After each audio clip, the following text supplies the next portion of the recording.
বস এই ছবিটা বক্স অফিসে ওয়ার্ক করবে না। জন আব্রাহামের কোভিডের পর যা পরিণতি, তার পাঠান ছবিটা বাদ দিয়ে, মানে ওটা তো শুধু তার ছবি নয়, তার কোন ছবি যে বক্স অফিসে ওয়ার্ক করবে সেটা নিয়ে একটা বিশাল বড় প্রশ্ন। কিন্তু বক্স অফিসে ওয়ার্ক করা মানে খুব ভালো ছবি, আর ওয়ার্ক করা নয় মানে ভালো ছবি নয়, এমন ধারণা যারা মানে মনে পোষেন, আমি তো সেরকম জিনিসপত্র বিশ্বাস করি না। তার কারণ ডিপ্লোম্যাট ছবিটা দেখার আগে আপনারা যদি সেই মেয়েটার স্পিচটা শোনেন, এবং ছবিতে একটা শট রয়েছে পার্টিকুলার, মেয়েটার মুখটা এখানে চেপে ধরে রেখেছে এবং তার শুধু চোখটা দেখা যাচ্ছে, 1.5 মিনিটের ওপর ওই শটটা আপনাকে জাস্ট হন্ট করবে। আমি আপনাদের বলবো ডিপ্লোম্যাট ছবিটা দেখুন। মেয়েটার স্টেটমেন্ট আছে পাকিস্তানে যাওয়া তো সহজ, কিন্তু সেখান থেকে বেরোনো সহজ নয়, এবং যখন আপনি ছবিটা শেষ করবেন আপনার ওই কথাটা মাথার মধ্যে ঘুরবে। তো হাই, আমি রূপম, এখন কথা হবে শিবম নায়ার পরিচালিত দ্য ডিপ্লোম্যাট ছবিটা নিয়ে। এই ছবিটা যদি আপনি ভাবেন, শিবম নায়ার বা নীরজ পান্ডে যাদের প্রিভিয়াস বহু থ্রিলার ছবি আপনারা দেখেছেন, যে একটা রকম থ্রিলার ছবি হবে, আপনাকে প্রত্যেক 15-20 মিনিট অন্তর অন্তর টুইস্ট দেবে, একটা থ্রিলিং অ্যাটমসফিয়ার বানিয়ে দেখবেন, না এই ছবিটা ওরকম নয়। এই ছবিটা একটা ট্রু ইভেন্ট ফলো করে এগিয়েছে, এবং জনরার সাথে এত অনেস্ট একটা ছবি, ছবির মধ্যে না গান আছে, না সাবপ্লট আছে, না জোর করে টেনশন রয়েছে, কিচ্ছু নেই। একদম রিয়েলিটিটাকে দেখিয়েছে, এবং সেখানে যতটুকু টেনশনের দরকার, যতটুকু প্লট পয়েন্টস দরকার, সেটাকেই পরিচালক দেখিয়েছে। এবং আমার মনে হয় এরকম স্ট্রিক্ট টু দ্য জনরা ছবি, এতটা অনেস্ট ছবি আমরা হিন্দিতে খুব কম দেখি। ডিপ্লোম্যাট তার মধ্যে অন্যতম। ছবির গল্প আমি একটু করে বলছি। এখানে সাদিয়ার যে ক্যারেক্টার, সে কিভাবে মালয়েশিয়া থেকে পৌঁছাচ্ছে পাকিস্তানে, এবং তার হাজব্যান্ড সে কিভাবে তাকে বিয়ে করছে, এবং সেই যে স্টেটমেন্টটা দিচ্ছে সেটা কি সত্যি। এখানে জন আব্রাহামের যে ক্যারেক্টার, সে তাকে কিভাবে উদ্ধার করবে। এর থেকে বেশি জানতে হলে আপনাকে নিকটবর্তী সিনেমা হলে কি ছবিটা দেখতে হবে। ছবির পজিটিভ দিক, নেগেটিভ দিক, আমার কাছে এই ছবির জন্য অনেকগুলো পজিটিভ দিক রয়েছে। প্রথম পজিটিভ দিক হচ্ছে এই ছবির স্ক্রিন প্লে। এই ছবিটা যেরকমভাবে গেছে, আমার মনে হয় স্ক্রিন প্লে ভীষণ টাইট এবং খুব অনেস্টির সাথে চিত্রনাট্য লেখা হয়েছে।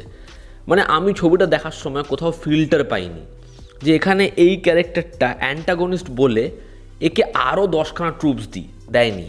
এখানে এ প্রোটাগনিস্ট বলে এর আরও ইমোশনাল ব্যাগেজ বাড়াই না, যেটা দরকার সেটাই দিই, এবং সেটাই হচ্ছে গল্পের সবথেকে আমার মনে হয় মানে কোর দিকটা, যে যা ছিল তাই দেখিয়েছে। তারা এক্সট্রা কোনো ব্যাগেজ রাখেইনি চিত্রনাট্যে, সেটা সবথেকে ভালো।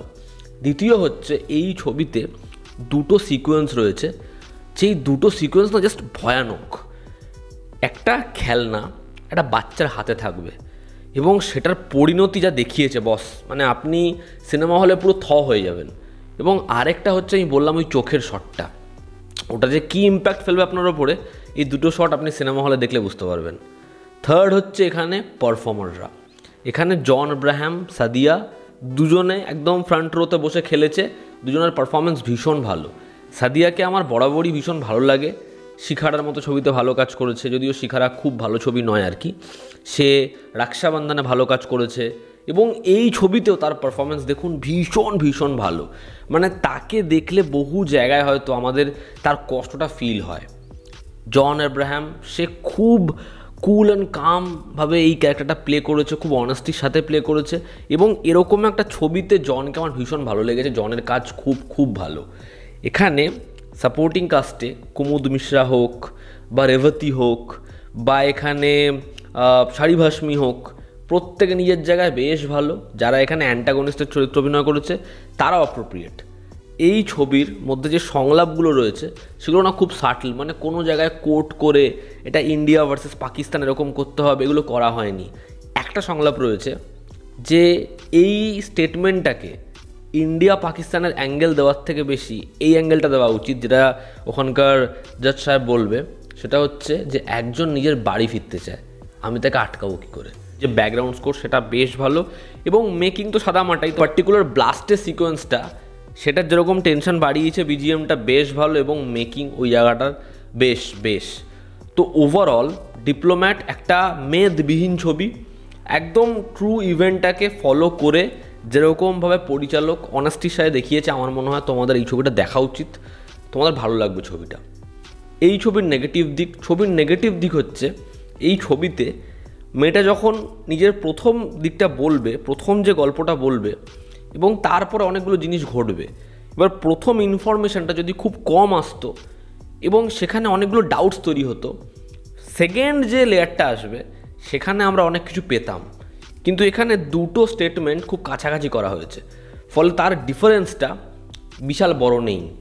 এবং এখানে একটা সিকোয়েন্স রয়েছে যে গাড়ির বাইরে সব জটলা হবে, এবং ওই সিকোয়েন্সটা যেভাবে উঠবে এবং এই যে তিনটে গাড়ি তিনজন ওই যে প্ল্যানিংটা যেরকমভাবে করবে, ওর না প্রপার এক্সপোজার দেয়নি, মানে এন্ডিংটা দেয়নি। অত সুন্দর একটা প্ল্যানিং ওরকম ভেবেছে, ওগুলোর এন্ড নোট টানেনি, বা ওই যে কনফ্রন্ট করা, ঠিক আছে, ওটাকে আরেকটু তরপানো, ওগুলোকে টানেনি।